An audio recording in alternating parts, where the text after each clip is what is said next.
네, 자리에 앉아주시기 바랍니다.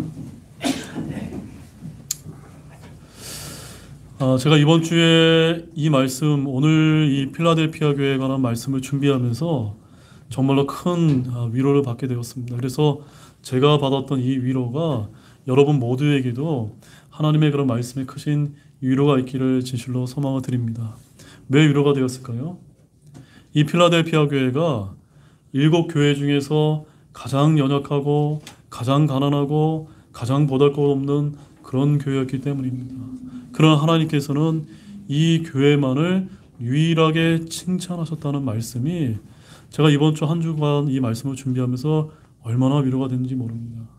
참으로 우리 교회가 비록 이 킹제임스 성경을 가지고 섬기는 교회지만 얼마나 정말 연약하고 참 보잘것없지 않습니까? 그런데 이런 교회를 하나님께서 더욱더 사랑하신다는 그런 말씀으로 제가 위로를 받았고, 이 필라델피아가 뭘 잘했습니까? 적은 힘을 가지고 뭘 지켰습니까? 주님의 말씀을 지키지 않았습니까?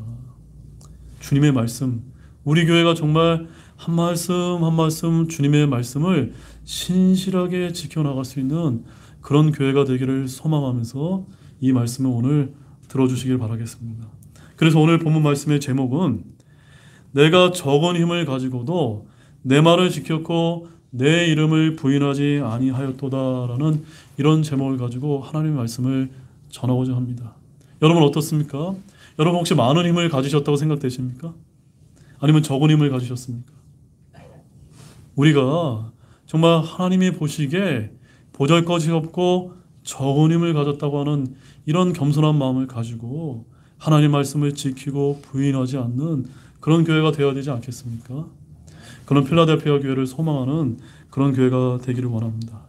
자, 우리는 처음으로 사도 요한을 통해서 7교회에게 보내신 이 편지들 중에서 유일하게 책망을 듣지 않고 칭찬만을 들은 교회를 이제 대하게 되는데, 그 교회가 어느 교회입니까?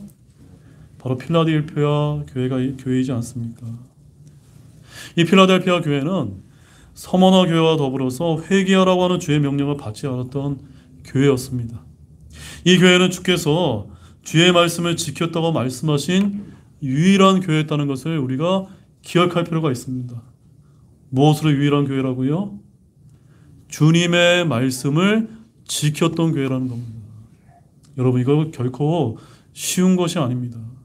우리 같이 많은 분들이 이제 우리 교회에도 일반 교회 성도분들이 우리 교회를 방문을 하고 계시지만 왜 그분들이 우리 교회 이렇게 계속 다니지 않고 한 번 나오고 떠나는 이유가 무엇입니까? 우리 교회가 뭔가 다른 교회와 하는 것처럼 달라 보이기 때문이라고 생각 때문은 아닌가라고 저는 생각이 되어집니다. 저는 우리 교회가 그렇게 다르게 보이는 이유 중에 하나가 하나님의 말씀을 신실하게 지키기 위해서 하나님의 말씀하시는 것은 지키고 말씀하지 않은 것은 하지 않으려고 하다 보니까 다른 일반 교회에서 하고 있는 이런 여러 가지 이제 예배의 형식들을 우리가 추구하지 않는 것이 아닙니까? 이렇게 우리가 좀 불편하고 우리가 좀 오해를 받는다 하더라도 우리 교회가 어떤 교회가 되어야 됩니까?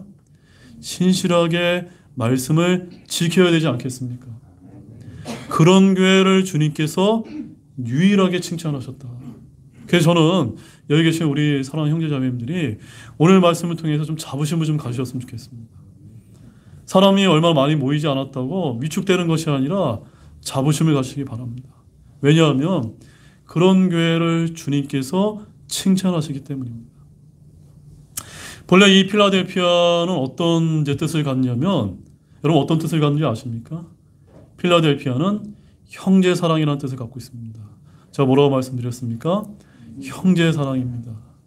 적은 힘을 가지고 연약한 교회이지만 그 교회는 형제 사랑이 넘쳤던 교회입니다. 제가 아쉬운 게 우리 교회가 하나님의 말씀을 신실하게 지키는 부분은 잘하는데 우리 등대교회가 좀 형제 사랑은 좀 부족하지 않나 이렇게 생각이 되어집니다. 여러분 맞습니까? 우리 교회가 이 필라델피아 교회처럼 말씀만 지키는 교회가 아니라 형제 사랑, 또 자매 사랑, 지체지간의 사랑이 좀 풍부해지는 그런 교회가 되었으면 좋겠습니다. 아무튼 여러 가지 어려운 가운데서 형제들 간의 사랑이 넘치는 교회였을 것으로 이렇게 보여집니다. 역사적으로 적용을 하게 되면 이 필라델피아 교회는 AD 1750년에서 약 1900년대까지의 교회사의 모습과 일치되는 교회로 많은 우리 이제 목사님들과 신학자들이 그렇게 보고 있습니다. 여러분, 1750년에서 1900년대가 근대 교회의 부흥기거든요. 이 근대 교회의 부흥기가 어떤 역사와 여러분 일치되는지 아십니까? 이 킹제임스 성경이 언제 쓰여졌습니까? 1611년에 쓰여져서 1900년대까지 이 근대 교회의 부흥의 역사와 일치하고 있다는 겁니다. 그래서 오늘 우리가 보고 있는 이 필라델피아 교회는 우리가 보고 있는 이 성경이 킹제임스 성경의 그 역사와 그대로 일치하는 시기에 이제 적용되는 그런 교회라는 사실을 여러분들이 기억하시기 바랍니다. 그래서 주님이 이 교회에 보낸 편지를 보게 되면 유달리 문 이야기가 많이 나오지만 한 가지 정말 이 중요한 특징이 있다면 이 필라델피아 교회는 문 이야기뿐만이 아니라 기둥 이야기가 나온다는 점입니다. 자, 본문 12절 말씀을 잠깐 보시기 바랍니다. 본문 12절에 어떻게 기록되어 있습니까? 같이 읽어보겠습니다. 이기는 자는 내가 내 하나님의 성전 안에 기둥이 되게 하리니 그가 다시는 나가지 아니하리라. 또 내가 내 하나님의 이름과 내 하나님의 도시 곧 하늘에서 내 하나님으로부터 내려오는 새 예루살렘의 이름을 그 사람 위에 기록하고 나의 새 이름을 그 사람 위에 기록하리라. 이기는 자는 무엇을 기록한다고요? 그 사람의 이름을 기둥에 기록하게 하신다라는 그 교회가 바로 필라델피아 교회라고 주님께서 이렇게 칭찬하시고 위로를 해주셨다는 점입니다. 사랑하는 여러분, 원래 이 필라델피아 지역은 무엇이 유명했는지 아십니까? 역사적으로 지진이 아주 심했던 곳으로 그렇게 알려지고 있다고 합니다. 여러분, 지진이 심한 곳에는 집이나 건물이 무너지지 않으려면 무엇이 튼튼해야 됩니까? 기둥이 아주 튼튼하게 세워져 있어야 되는 것입니다. 아마도 어떤 지진에도 무너지지 않을 자신이 있는 기둥이라고 생각이 되어지면 그 기둥에다가 왕의 이름과 세운 건축회사의 이름 그리고 건축 책임자의 이름을 새겨놓아서 품질을 보증했던 것 같습니다. 이렇게 이름이 새겨진 기둥은 몇십 년, 몇백 년이 지나도 안전한 것입니다. 이렇게 지진이 심한 곳에 승리하고 성공한 집이라면 어떤 집을 말한다고 여러분 생각되어지십니까? 그것은 바로 무너지지 않는 집이 아니겠습니까? 맞습니까, 여러분? 아래 위로 흔들고 좌우로 흔들어도 무너지지 않고 버티는 집은 승리하는 집인 것입니다. 그런 집은 계속 문을 열어두어서 사용할 수가 있습니다. 그렇지 않고 약간의 조그마한 미진으로도 기둥이 흔들리고 무너지는 약한 집은 출입구와 문을 봉쇄해서 사용하지 못하도록 해야 되는 것입니다. 주님께서 소아시아에 있는 7교회 중에서 그래서 가장 믿을 만한 교회가 어떤 교회였습니까? 바로 이 필라델피아 교회였던 것입니다.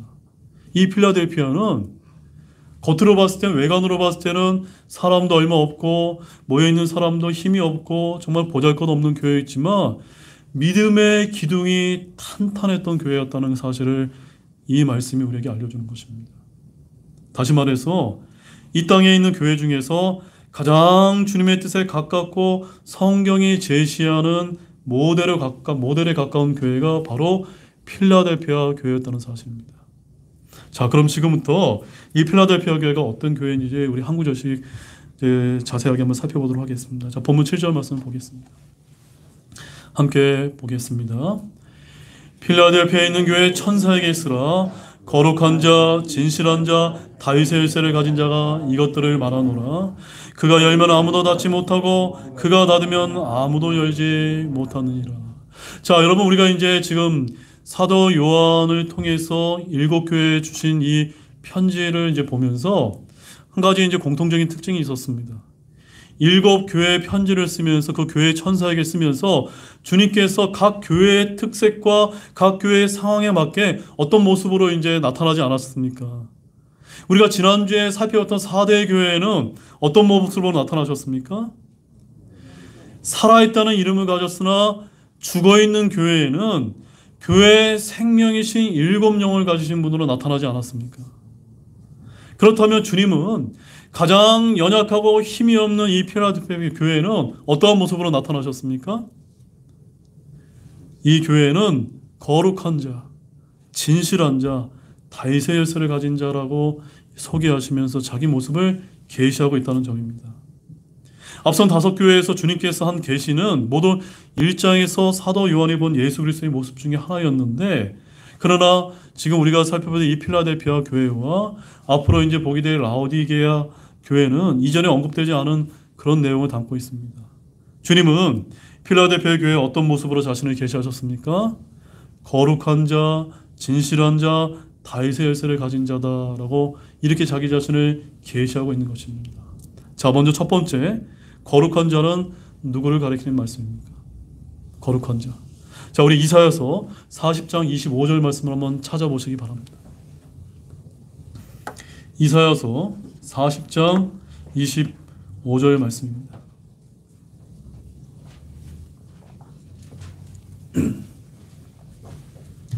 이사야서 40장 25절 말씀에 거룩한 자란 누구를 가르치는지 한번 함께 보도록 하겠습니다. 같이 읽겠습니다. 거룩하신 분께서 이르시되 그런즉 너희가 나를 누구에 비하겠으며 누구와 동등하다 하겠느냐 하시니라. 거룩하신 분이 누구십니까? 바로 전능하신 주 하나님을 가리키는 말씀입니다. 하나님 자신을 말합니다. 바로 군대들의 주 하나님은 거룩하신 분으로 불리시고 하나님의 칭호이며 누구와도 같거나 비교할 수 없는 유일한 분이심을 우리에게 알려주고 있는 것입니다.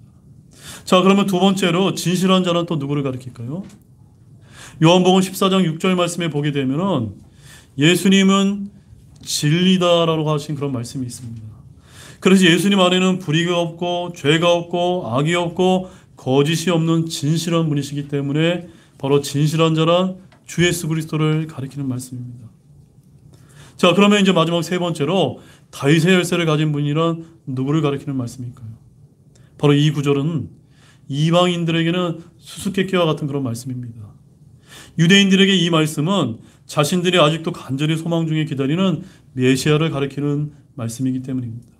자, 이사야서 22장 22절 말씀을 또 보시기 바랍니다. 이사야서 22장 22절 말씀에 가보게 되면 이 다윗의 집의 열쇠를 가진 자가 누구인지를 예언하는 그런 말씀이 담겨 있습니다. 이사야서 22장 22절 말씀 다 찾으셨으면 또 같이 읽어보도록 하겠습니다.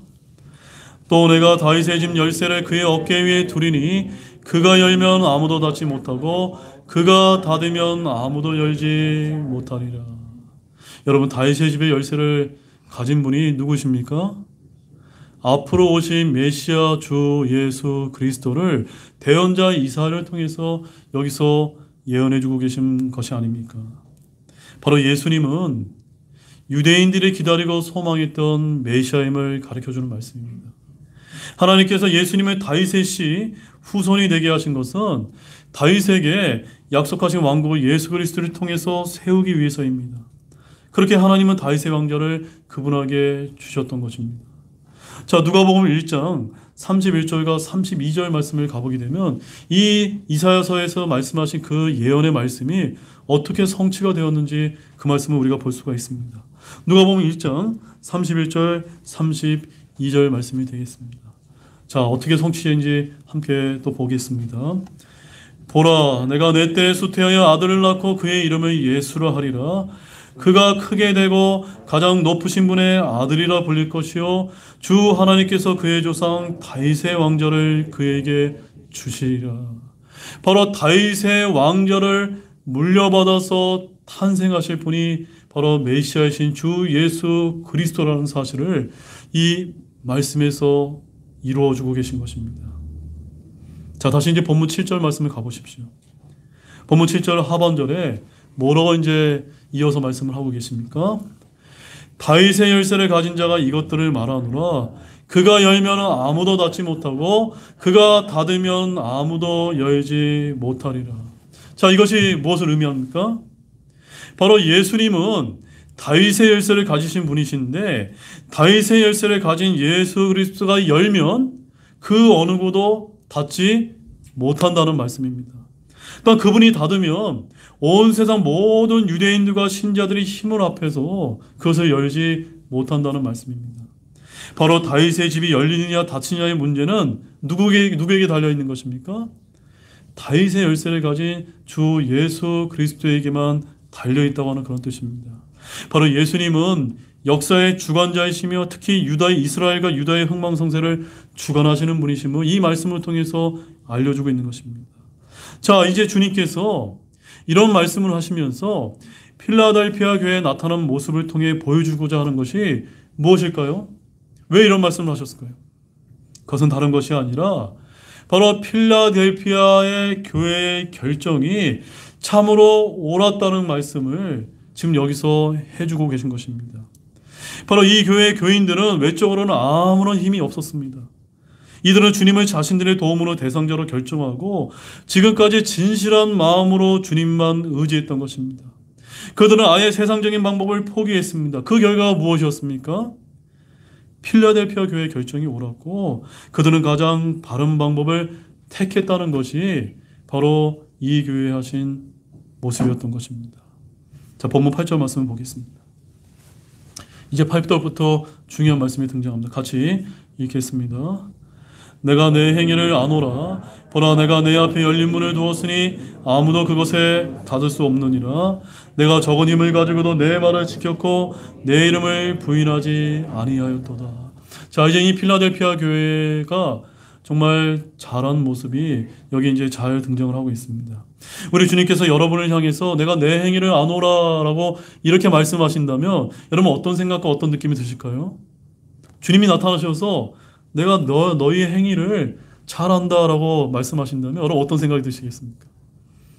정말 주님을 위해서 내가 고난을 받고 수고한 이들에게는 감격과 눈물과 기쁨으로 이제 충만하지 않겠습니까?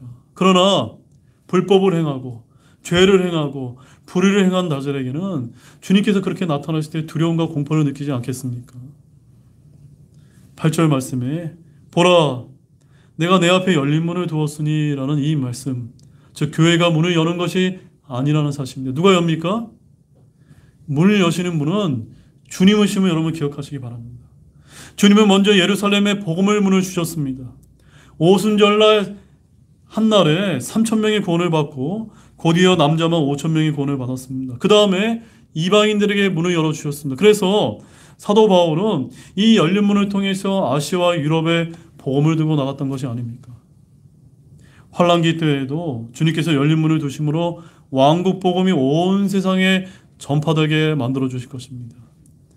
주님께서는 이 필라델피아 교회에 열린 문을 주셨다는 사실을 잊지 마시기 바랍니다. 그래서 내가 내 앞에 열린 문을 두었으니 아무도 그것을 닫을 수 없느니라고 하는 이 말씀은 다른 의미가 아니라 바로 교회에서 열린 문이라는 것은 복음을 전할 수 있는 문이라는 말씀을 뜻하는 것입니다. 바로 주님께서 열린 문을 두었고 그것을 닫을 수 없다는 것은 이 교회의 복음의 문을 열어주셔서 지속적으로 계속해서 주님의 복음을 전할 수 있도록 이 교회를 사용하시겠다라고 하는 그런 말씀이 되는 것입니다. 너무나 소망이 되지 않습니까? 우리 이 등대교회도 이 경남 지역에, 이 창원 지역에, 이 진해 지역에 정말 열린 문을 주님께서 열어주셔서 복음을 지속적으로 전할 수 있는 그런 교회가 되어야 되지 않겠습니까? 그런 교회를 소망하기를 원합니다. 주님께서 필라델피아 교회에 열린 문을 두셨다고 하는 것은 물론 이들이 늘 이런 식으로 좋은 반응을 얻는 것은 아니겠지만 그럼에도 불구하고 주님께서 복음을 효과적으로 전할 수 있는 길을 계속해서 열어주시겠다고 하는 그런 약속의 말씀인 것입니다. 이 교회는 지하에 숨거나 잠자는 교회가 아니라 모두가 주님의 증거의 능력을 가진 복음의 나팔이 열린 교회이며 이 교회의 입을 다무게 할 수 있는 것은 아무것도 없다고 하는 그런 뜻이 되는 것입니다. 필라델피아 교회 신자들은 연약하고 가난한 자들이었는데 복음의 확신 하나만큼은 분명했다는 사실을 알려주는 것입니다. 그들은 자기들이 무엇을 믿고 있는지 분명히 알았고 그것을 분명하게 증거할 수 있는 그런 사람들이었습니다. 그래서 그들은 어디를 가든지 복음을 전하면서 영혼들을 이겨왔던 교회라는 사실입니다. 그래서 이 교회는 8절 말씀을 다시 보게 되면 내가 적은 힘을 가지고 내 말을 지키며 라고 했던 그런 교회였던 것입니다. 우리 한번 읽어보겠습니다. 내가 적은 힘을 가지고 내 말을 지키며. 누구의 말입니까? 주 예수 그리스도의 말씀이 아닙니까? 이 필라델피아 교회는 정말로 큰 힘을 가진 교회가 아니라 오히려 적은 힘을 가진 교회였습니다. 보통 교회의 능력은 어디서 이제 나온다고 여러분 생각이 되어지십니까? 교회의 능력. 보통 우리가 한 두 가지 정도로 이제 측정해 볼 수가 있는데, 하나는 그 교회 신자들의 수가 있지 않겠습니까? 교회도 사람들의 모임이기 때문에 사람이 많이 모이면 힘이 있고 능력이 있어 보이지 않습니까? 그러나 일단 교회의 규모가 작으며 힘이 없어 보이는 것이 사실입니다. 다른 하나는 그 교회를 구성하고 있는 사람들의 사회적인 지위입니다. 그 교회의 신자들이 사회적으로 높은 신분이나 힘이 있는 지위에 있으면 그 교회는 힘이 있고 능력이 있는 것처럼 보여질 것입니다.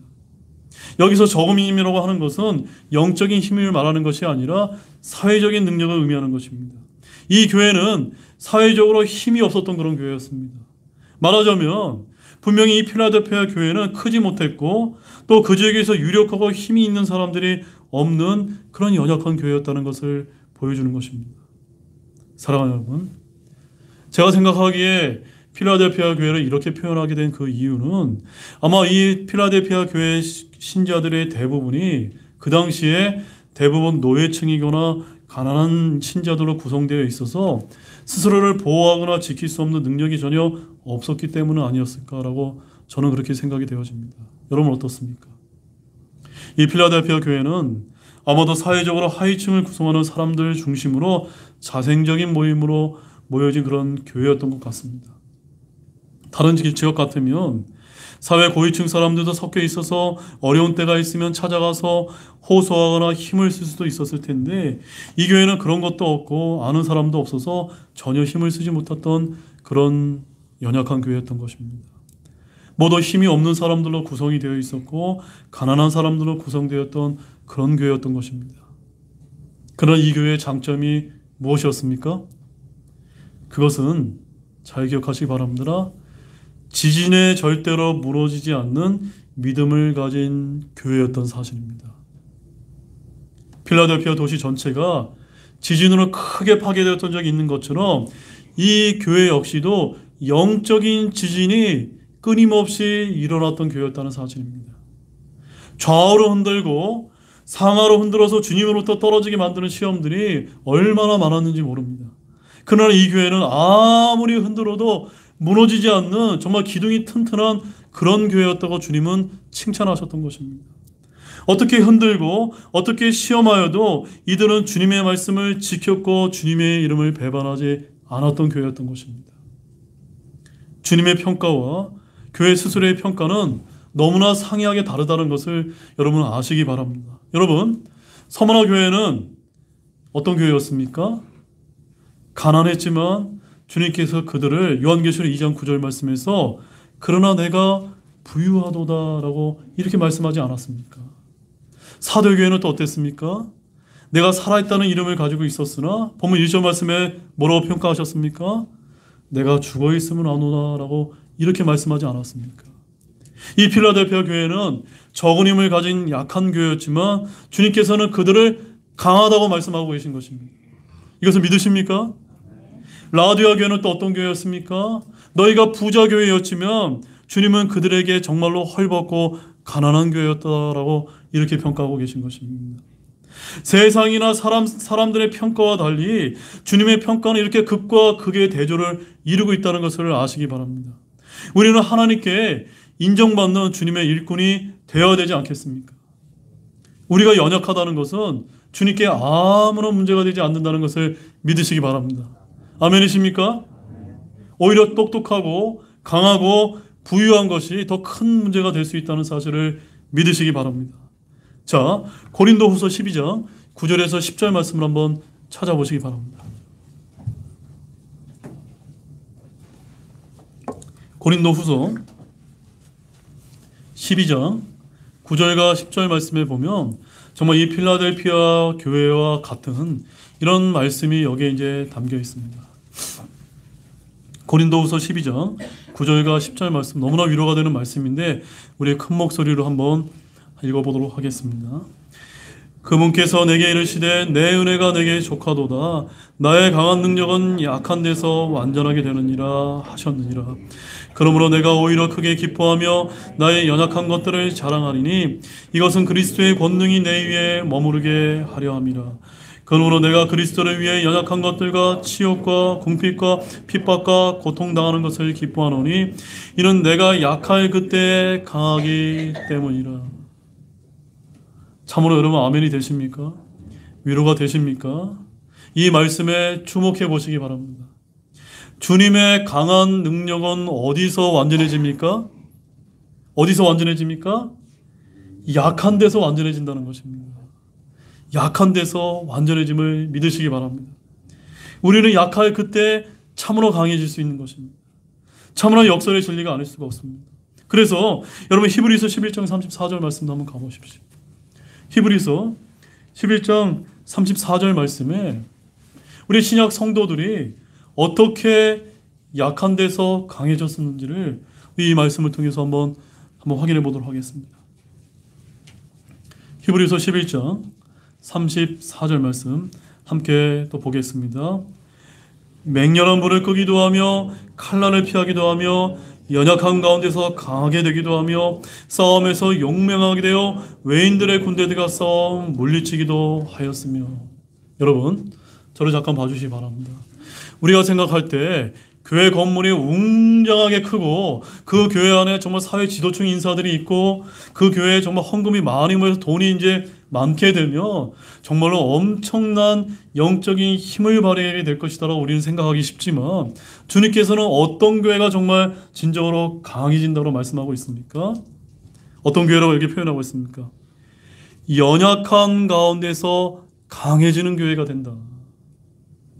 그 교회가 정말로 주님이 보기에 진짜 교회인 것입니다.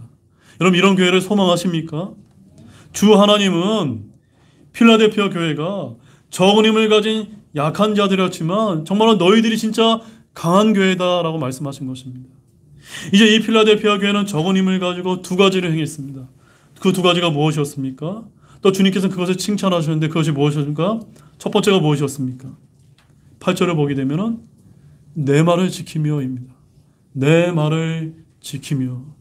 이 필라델피아 교회는 주님의 말씀을 그 어려운 가운데서도 연약한 가운데서 신실하게 지켰던 교회인 것입니다. 필라델피아 교회는 말로만 고백하는 그런 교회가 아니었습니다. 외적으로는 정말 보잘것이 없는 교회였지만 주님을 사랑하는 교회였고 그분의 말씀을 신실하게 지켰던 교회였습니다. 왜냐하면 요한복음 14장 15절 말씀에 가보게 되면 너희가 나를 사랑하면 내 명령들을 지키라라는 말씀이 있기 때문입니다. 여러분도 주님을 사랑하십니까? 그럼 우리는 어떻게 해야 됩니까? 주님의 말씀을 지켜야 되지 않겠습니까? 그 다음으로 두 번째는 무엇입니까? 내 이름을 부인하지 아니하였도다라입니다. 이는 어찌 보면 그렇게 어렵지 않은 것 같습니다. 그러나 실제 어려운 상황에 서본 사람은 너무나 잘 아는 말씀이 아닐 수가 없습니다. 주님의 이름을 부인할 수밖에 없는 상황이 왔을 때 그분의 이름을 부인하지 않는 것이 얼마나 쉽지 않다는 것을 여러분 잘 알지 않습니까? 제가 예전에 이제 군 생활을 했을 때, 직장 생활을 할 때 제일 어려울 때가 언제였냐면 회식 자리였습니다. 회식 자리 같은 데 오게 되면은 그 군에 있는 상관들이 항상 이렇게 막 폭탄주를 섞어서 이제 저에게 주면서 줄 때 정말로 너무나 이제 고민이 되는 겁니다. 이때 내가 어떻게 행동을 해야 될까?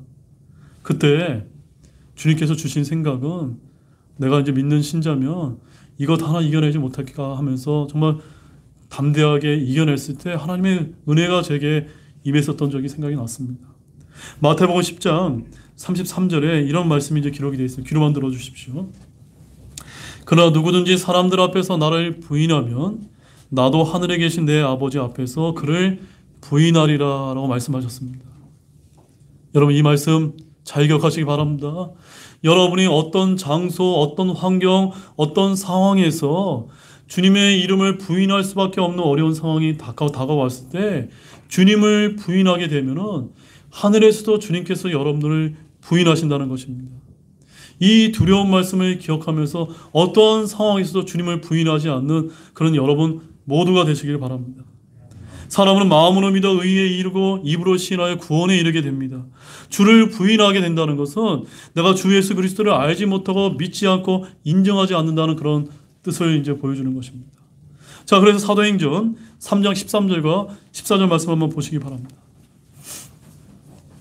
사도행전 3장 13절 14절 말씀입니다.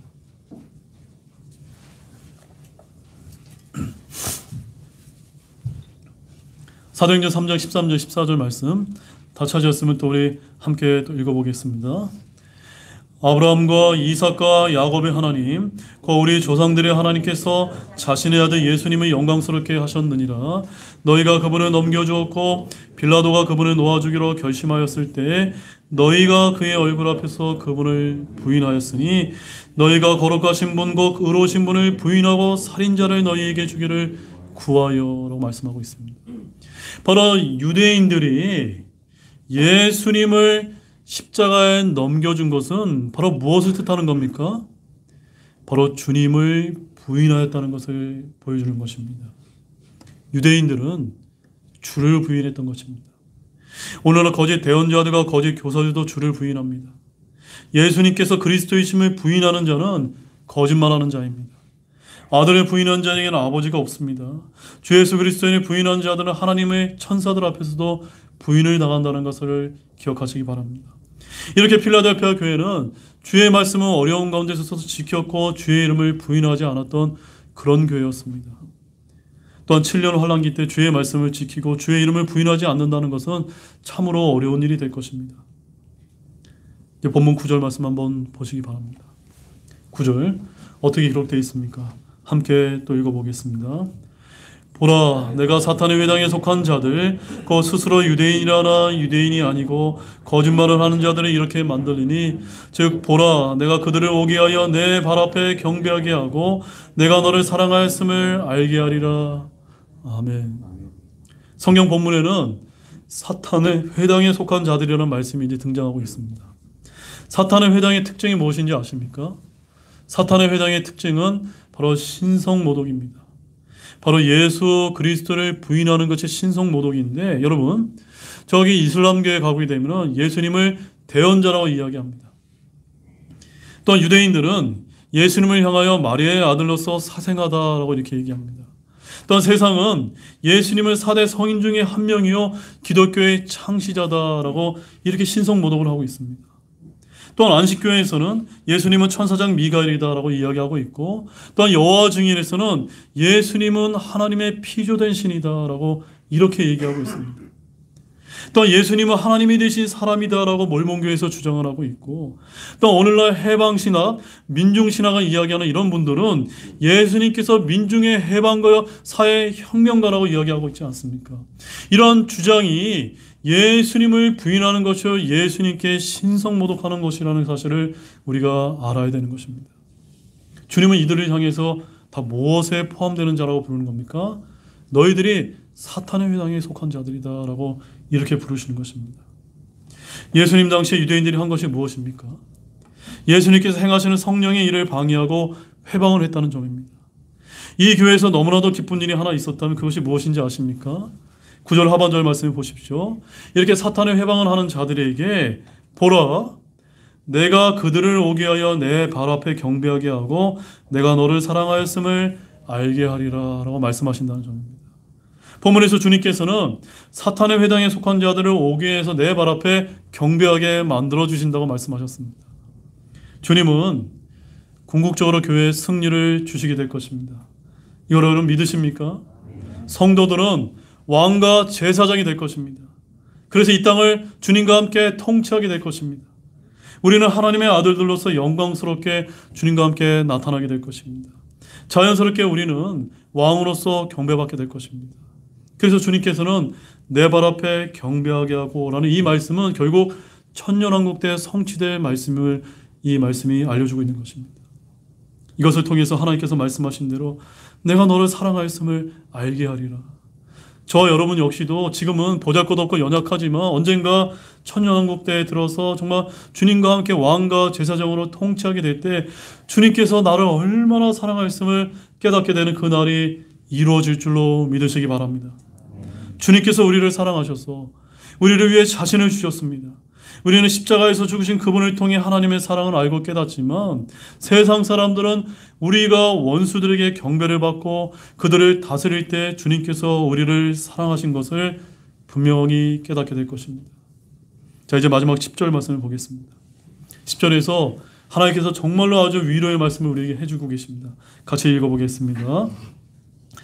내가 나의 인내의 말을 지켰으므로 나도 너를 지켜 땅에 거하는 자들을 시험하기 위해 앞으로 온 세상에 닥칠 시간을 면하게 하리라. 여러분, 이 말씀 참으로 위로가 되지 않습니까?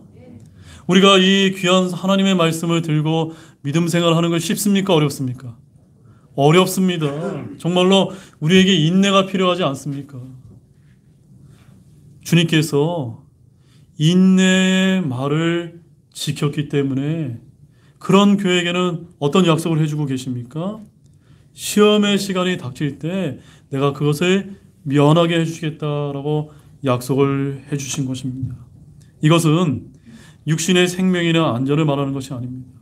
많은 이들이 주의 말씀을 지키다 돌에 맞거나 채찍에 맞고 감옥에 갇히는 일이 벌어지게 되는데, 자, 여러분 이제 예레미야서 20장 8절 말씀을 한번 가보시기 바랍니다. 예레미야서 20장 8절 말씀에 가보게 되면 말씀을 지킨다는 것이 얼마나 어려운 일이라는 사실을 대언자 예레미야를 통해서 우리에게 이제 보여주고 있습니다. 예레미야 20장 80절에 뭐라고 말씀하고 있습니까? 우리 한 목소리로 함께 또 읽어보도록 하겠습니다. 주의 말씀이 날마다 내게 치욕거리와 조롱거리가 되었으므로 내가 말을 시작한 이후로 부르짖을 때 폭력과 노력에 대해 부르짖었나이다. 여러분, 예레미야, 이 눈물의 대언자의 예레미야가 왜 이렇게 고백했습니까? 하나님의 말씀을 선포하고 하나님의 말씀을 지키는 것이 오늘날 많은 현대교회에서 이야기하는 것처럼 이런 기복주의 신앙처럼 여러분이 하나님의 말씀을 순종하고 지키다 보면 복받고 모든 일이 잘 됩니다 라는 이런 말씀이 아니라 하나님의 말씀을 지키다 보면 어떤 일이 발생할 수 있다는 겁니까? 치욕거리가 되고 내가 조롱을 받을 수 있는 것이 라고 이렇게 말씀하고 있지 않습니까? 이렇게 하나님의 말씀을 지키다 보면은 이 일로 인해서 박해를 받는 일이 우리 신약 성도에게는 너무나 일상적인 일이 될 수 있다는 사실을 믿으시기 바랍니다. 환난기 때에도 하나님의 말씀 지킨 자들은 극심한 박해를 받게 될 것입니다. 그래서 주님께서 내가 너를 지켜라고 하신 것은 그들의 영과 혼을 지켜주신다는 그런 약속의 말씀이 되는 것입니다. 우리의 구원을 지켜주시고 우리 받게 될 상급을 지켜주시겠다는 약속입니다. 주님은 고난과 박해를 허락하시고 때로 순교도 허락하지만 우리를 환난으로부터 지켜주신다는 이 약속의 말씀 굳게 믿으시기 바랍니다. 다시 본문 10절 말씀 마지막으로 함께 읽어보고 말씀을 좀 정리하고자 합니다. 10절에 주님께서 뭐라고 약속하고 있습니까? 나도 너를 지켜 땅에 거하는 자들을 시험하기 위해 앞으로 온 세상에 닥칠 시간을 면하게 하리라. 아멘이십니까? 여러분에게는 여러분 주 예수 그리스도를 믿고 구원 받으셨습니까? 그렇다면 주님께서 여러분을 면하게 해주실 것입니다. 바로 여기에 시험의 시간은 다른 시간이 아니라 바로 환난기의 시간을 말하는 것입니다. 교회는 환난을 통과하지 않습니다. 그 전에 모두 저 하늘로 들림을 받습니다. 오늘날 교회가 환난을 통과한다고 주장하는 이들이 굉장히 많은데 본문은 나도 너를 지켜 시험하기 위해 앞으로 온 세상에 닥칠 시간을 면하게 하리라고 말씀하고 계십니다. 성경 기록에 있는 그대로 믿는 것이 믿음이 될 줄로 아시기 바랍니다. 주님은 신약교회 성도를 모두 저 하늘로 불러 올리시는데 이것이 바로 공중휴거에 관한 말씀인 것을 믿으시기 바랍니다. 이 필라델피아 교회가 인내의 말씀을 지켰기 때문에 주님도 이들을 지켜주신다고 말씀하는 것입니다. 우리 교회 성도 여러분 역시도 아무리 어렵고 아무리 힘든다 하더라도 인내의 말을 지켜서 주님께서 지켜주심을 당하는 모든 분들이 되시기를 주님의 이름으로 소망합니다. 이제 결론의 말씀을 드리겠습니다. 사랑하는 여러분, 오늘 우리가 살펴본 이 필라델피아 교회는 7교회 중에서 가장 연약하고 가장 가난한 교회가 아니었습니까?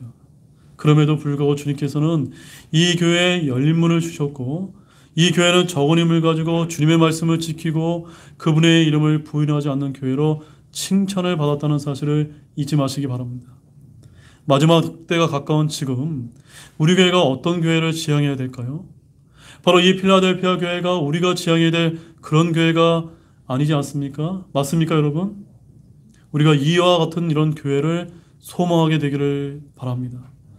우리가 연약하지만, 우리가 정말 보잘것없지만 주님이 보시기에 정말 신실하게 말씀을 지키고 칭찬을 받는 그런 등대교회가 되기를 주님의 이름으로 축원드립니다. 우리 다 같이 일어나겠습니다. 우리 다 같이 일어나셔서 잠시 기도하는 시간을 갖도록 하겠습니다. 오늘 하나님께서 이 계시록의 3장에 나오는 필라델피아 교회의 말씀을 통해서 어떠한 위로의 말씀을 주셨습니까? 오늘 주님께서 주신 위로가 있다면 우리도 정말 이 필라델피아 교회같이 적은 힘을 가지고 주님의 말씀을 지키겠습니다라고 하는 그런 모든 분들이 되시기를 소망하면서 잠시 기도의 시간을 갖도록 하겠습니다. 잠시 기도하시겠습니다.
네, 우리 마지막 초청 찬송 311장 너 시험을 당해를 우리 함께 찬양하시고 오늘 3월 마지막 주 주일 예배를 마치도록 하겠습니다.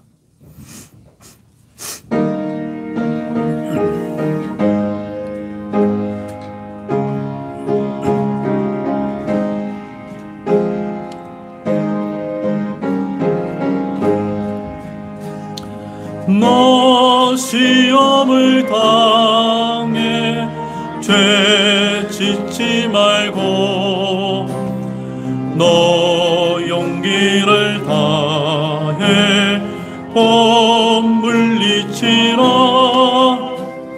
너 시험을 이겨 새 힘을 얻고 주 예수를 믿어 늘 승리하라. 우리 구주의 힘과 그의 위로를 빌라. 주님 내 편에 서서 항상 도우시리. 내 친구를 삼가 잘 선택하고 내 언행을 삼가 늘 조심하라. 너 열심을 다해 늘 충성하고 온 정성을 다해 늘 주섬기라. 우리 구주의 힘과 그의 위로를 빌라. 주님 내 편에 서서 항상 도우시리. 잘 이기는 자는 상 주시리니 너 낙심치 말고 늘 전진하라. 내 구원자 예수님 힘 주시리니 주 예수를 믿어 늘 승리하라. 우리 구주의 힘과 그의 위로를 빌라. 주님 내 편에 서서 항상 놓으시리. 기도하고 오늘 주일 예배를 마치도록 하겠습니다.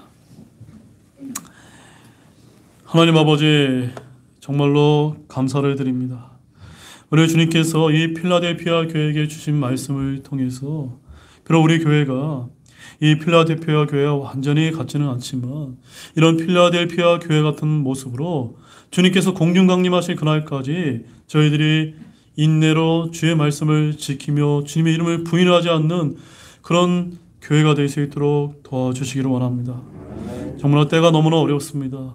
너무나 세상이 불의가 가득하고 정말 소돔과 고모라가 판을 치는 세상이기 때문에 주님의 말씀을 있는 그대로 담대하게 전하고 지키기가 얼마나 어려운 세상인지 모릅니다.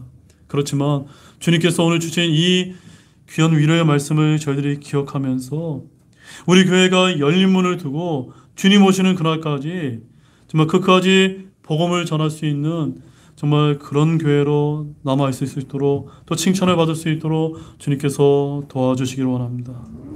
한 주간도 주님께서 건강하게 지켜주시고 다음 주에 저희들이 만났을 때는 정말 주님의 말씀을 지키는 그런 교회였다는 지키는 그런 모든 성도님들이 될 수 있도록 주님께서 축복해 주시옵소서.